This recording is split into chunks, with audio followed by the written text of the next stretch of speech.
The Premier League, we hear, is expected to adopt UEFA's new rules. Clubs will be restricted to spending 70% of their turnover on wages and transfers. But Parish has confirmed that a hard salary cap is being discussed. What is this? Is this anchoring salary cap? Yeah, what they're suggesting is that the lowest amount of TV revenue that's paid to the bottom club.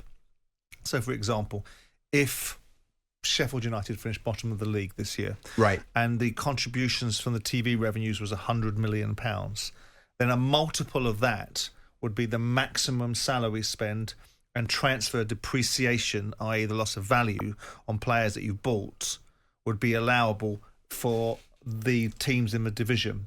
So I don't know where the conversation has come from that it's 4 times. So if you imagine that the lowest team in the division gets about £100 million, and then you price in the fact that there's a multiple of 4 times that as the maximum that you're allowed to spend on player wages and the depreciation that you have on transfer fees, it would mean the average club, if you look at Chelsea's depreciation right now, their depreciation is probably going to be running at £150 million a season, given what they've spent.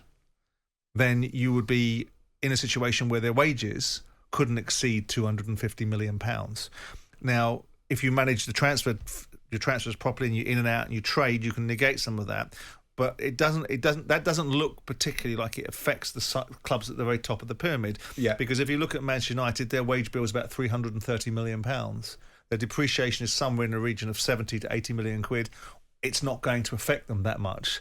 And of course, if we get more TV revenue and the bottom side goes up to 120 million quid, then that 4-time multiple will go up to 480 million quid.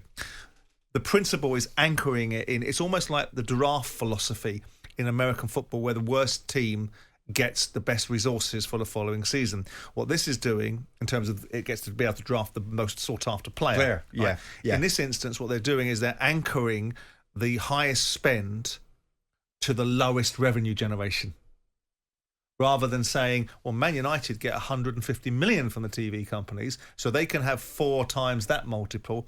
I would just prefer it was a very simple mechanism, which was a percentage of your turnover, and then it's relatable to the club.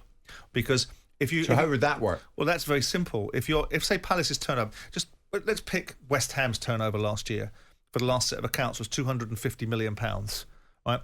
If we say that they are allowed to spend 70% of that on player salaries and what the depreciation of their player contracts are, then they would be able to have something in the region of about 175 to 180 million quid. 175 million quid would be allowable as wages and depreciation. That would enable the football club to have economic viability, to have some substance.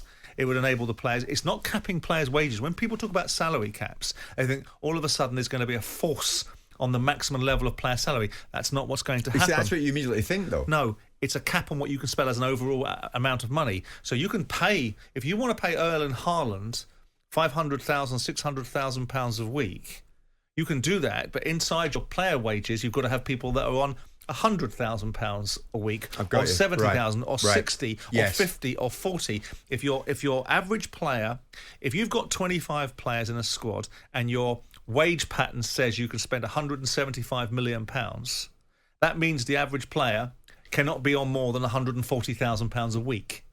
Right? Now, of course, you'll have players that are on 300, you'll have players that are on 90. So it's all about getting some financial sense. It's a preparation, I suspect, for a redistribution of wealth.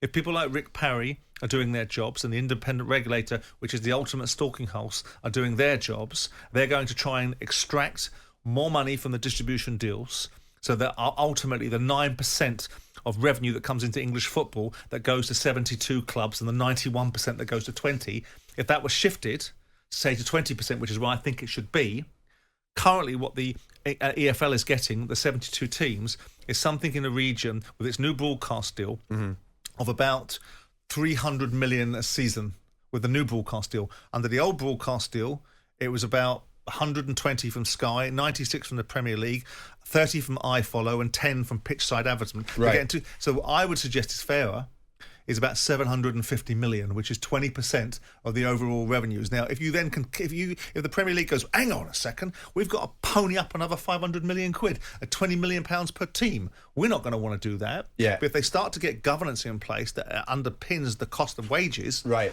they can afford to make these concessions in the enhancement of the game, but more importantly, the securitization of the problems that the independent regulator might bring them. Okay, did I hear a little whisper you might be speaking to Rick Parry soon in your podcast? Yes, I'm speaking to Rick Parry on Friday. Right. And with that in mind, what's top of your agenda on that one? Because are you pushing him seeking a fairer financial structure? I want to know how he's gone from being from poacher to gamekeeper, how he's turned from the person that orchestrated the Premier League and designed the parachute payments to the person that's now running the EFL, the runt of the litter that's left behind, and understand how his time at Liverpool, resulted in the disaster of Hicks and Gillette, how the Premier League has been allowed to get away, why the FA hasn't done their job, why the Football League is so ridiculously poor in comparison, and what was the original, and what does he see for the future of the Premier League. But one of the things I would be asking him, of course, is you need better distribution. You need to be able to get, and how you're going to do it. What's the lever you're going to pull? Because the Premier League is the holy grail. It's the ground where everybody wants to be at in that particular area. And what is your leverage? We had to listen to this ridiculous nonsense from Christian Perslow, who sat in the studio with a straight face saying that we'd helped the clubs outside of the Premier League during COVID by arranging for them a £250 million loan. Yeah. I mean, who needs that kind of favour? Okay. All right.